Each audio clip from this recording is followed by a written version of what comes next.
are you activating your glutes properly? So just like the core activation, I want to preface this by saying a couple different things.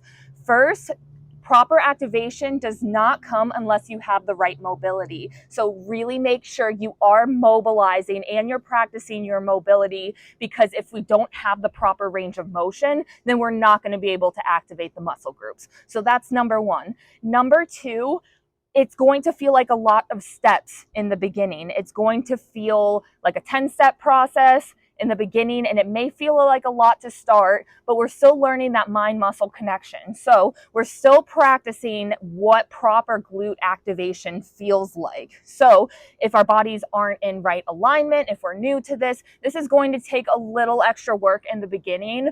But as you practice this and as you get stronger, you will need to do less over time. So maybe in the beginning, we have that 10-step process and it's going to take more time to activate the glutes. That's normal. And then as you practice more and more, as you learn the mind-muscle connection and as you learn what it feels like, then you will be able to do maybe like a 2 to 3 step process instead, and you'll know how to activate those glutes. So proper glute activation, number one, comes from making sure our body is in alignment and firing up the glutes before we do leg exercises or even total body stuff. I like to fire up the glutes to make sure we're in the proper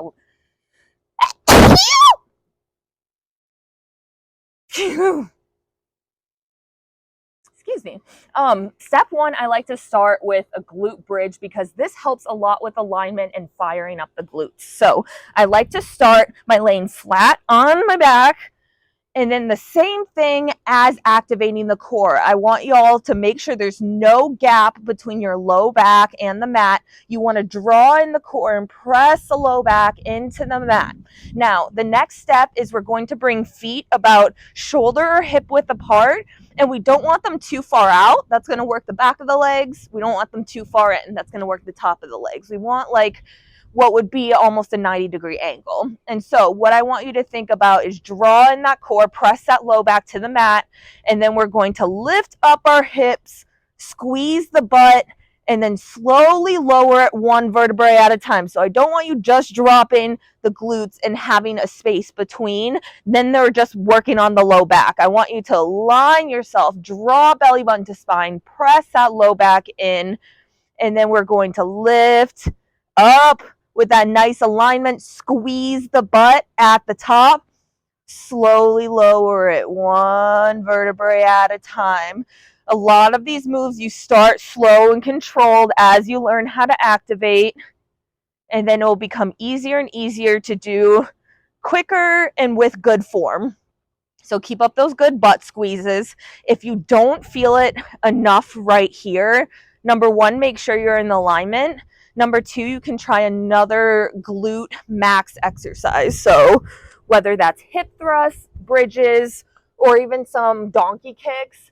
I do also love activating the glutes here. So either hands right underneath your shoulders, you could go on your fists, you could go on a yoga block, but then you can bring some donkey kicks. So kicking straight out, squeeze the butt, and then drawing it back in. But that same thing we were doing with bridges. Notice my back doesn't arch as I kick it up. I don't kick it up too high to where it's getting the low back. I want you to draw it in, core, belly button to spine, right here, brace, brace, brace, and then float the knee up, kick it back in alignment, not up here, right here. And don't let that back arch. Draw it in. Keep it nice and aligned. And of course, squeeze the butt as you kick it out. So that's all I got for you for activating your glutes. If you have any other questions, let me know, and good luck.